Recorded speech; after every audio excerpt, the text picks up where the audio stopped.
Pare por um segundo. Sim, você. Eu sei que você está rolando o feed, talvez procurando algo para distrair, para preencher um momento de silêncio. Mas se você está ouvindo a minha voz agora, é porque talvez, assim como eu, você já sentiu um vazio profundo. Uma sensação incômoda de que algo essencial está faltando, mesmo quando, do lado de fora, tudo parece estar perfeitamente no lugar. Não é uma tristeza óbvia, daquelas que a gente chora. É uma falta, uma ausência, uma espécie de eco no peito que você não consegue nomear. É uma dor silenciosa, que aperta quando a casa fica em silêncio, quando o barulho do dia a dia finalmente para e você se encontra sozinho com seus pensamentos. Naquela hora da noite, quando a escuridão te envolve e a pergunta surge, quase como um sussurro: é só isso? É isso que a vida tem para me oferecer? Você tenta ignorar, claro. Tenta preencher esse espaço com trabalho, com mais um projeto, com a próxima meta, com qualquer coisa que te mantenha ocupado. Mas ela volta, sempre volta, e a cada retorno, a sensação de impotência, de exaustão, só aumenta.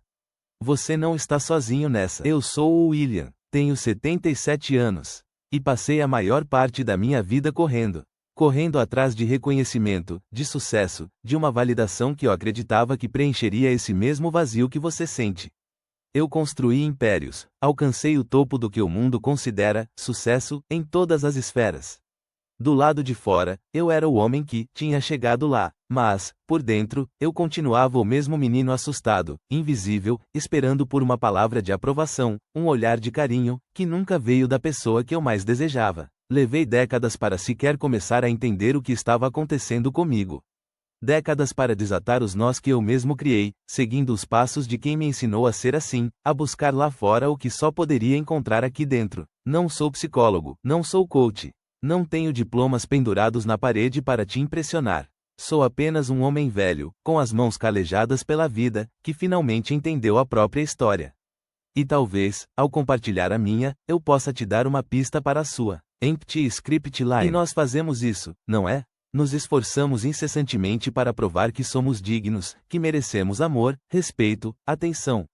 Seja no trabalho, buscando a próxima promoção, a meta inatingível, no esporte, superando nossos limites físicos até a exaustão, ou até mesmo em casa, tentando ser o pai e marido perfeito, o provedor impecável. Mas, no fundo, é um esforço exaustivo, uma corrida sem fim para preencher um buraco que não conseguimos ver, mas que sentimos a cada batida do coração, a cada respiração mais profunda.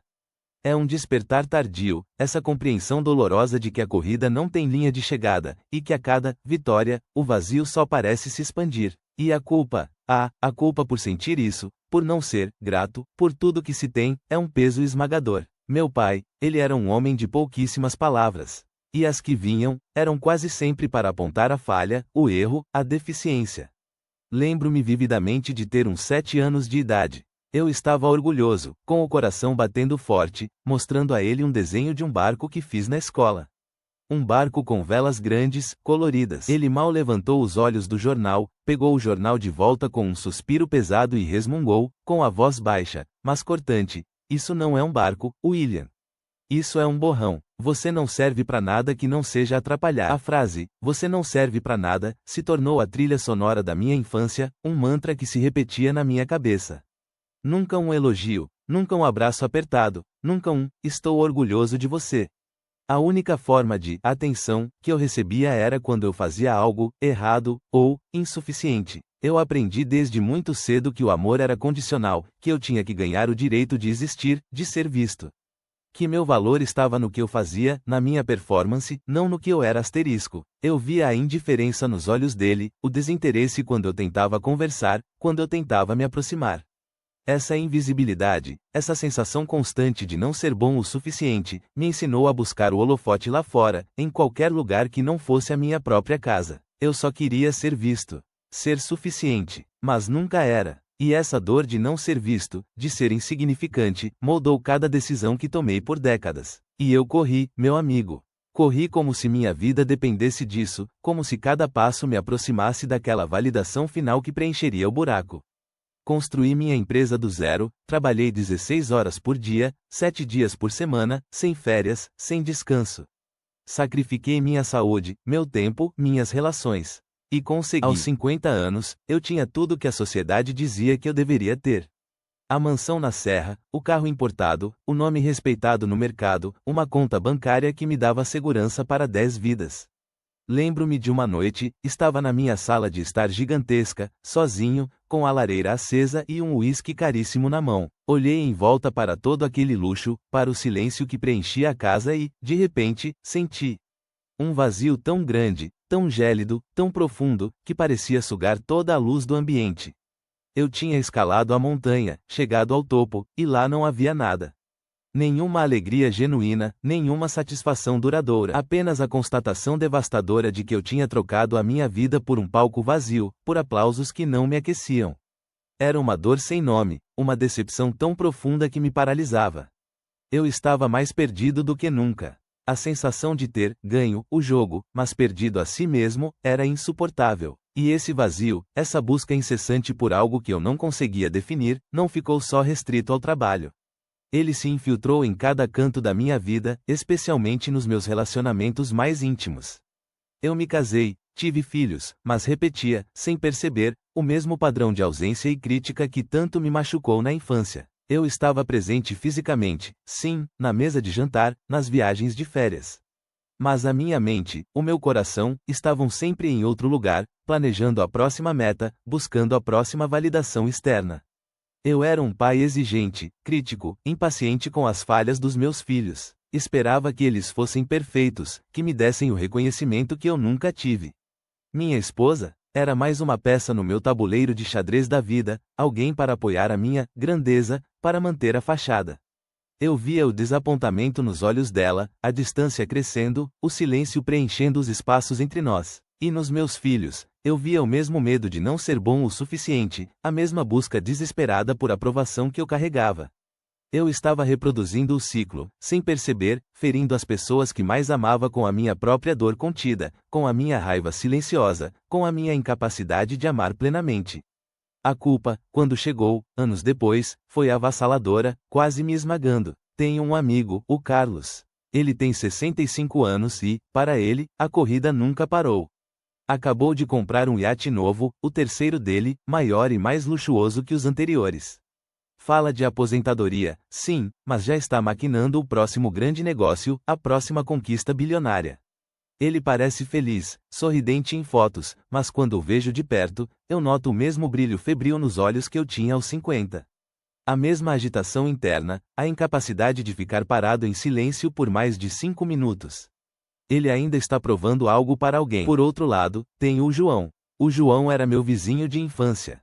Nunca foi um homem de grandes ambições financeiras. Ele construiu uma vida simples, com uma pequena loja de consertos de rádio e eletrodomésticos, um jardim bem cuidado nos fundos de casa. Ele não tem carros luxuosos, nem contas bancárias milionárias. Mas quando eu o vejo, ele está sempre rindo, com um brilho sereno e tranquilo no olhar. Ele tem tempo para sentar na varanda e observar os pássaros, para conversar com os netos por horas. Ele tem paz, uma paz profunda, que eu só comecei a encontrar depois dos meus 70 anos. O João sempre soube, intuitivamente, que a vida era para ser vivida, sentida, não conquistada ou acumulada. Ele me mostrou, sem palavras, que outro caminho era possível. Por décadas, eu achava que liberdade era ter dinheiro para fazer o que quisesse, quando quisesse, sem amarras. Que suficiência era ter o reconhecimento de todos, os aplausos da multidão. Que presença era apenas estar no mesmo cômodo que as pessoas. Eu estava completamente errado. Liberdade, para mim hoje, é a capacidade de não precisar provar nada a ninguém, absolutamente nada. É a quietude de saber, lá no fundo da alma, que eu sou o bastante, simplesmente por existir, por ser quem eu sou, com todas as minhas falhas e cicatrizes. Suficiência não é um troféu que você exibe na estante, é um estado de ser, um sentimento de completude que nasce de dentro. É a sensação de que não falta nada aqui dentro, que você é inteiro. E presença? Presença é estar de corpo e alma no agora. É sentir o calor do sol na pele, o sabor real do café na boca, o olhar genuíno de quem você ama, sem que sua mente esteja a mil, planejando a próxima jogada, a próxima conquista. É a aceitação profunda de que a vida acontece agora, neste exato momento, e não depois que você alcançar o próximo objetivo imaginário.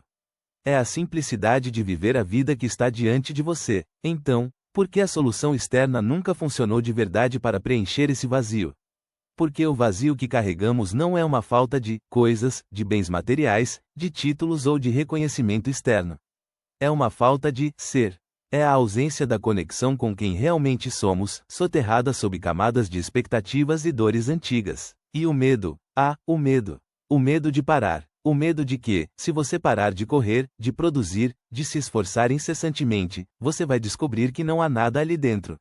Que você é, de fato, inútil, um borrão, como talvez te disseram na infância, ou como você mesmo se convenceu.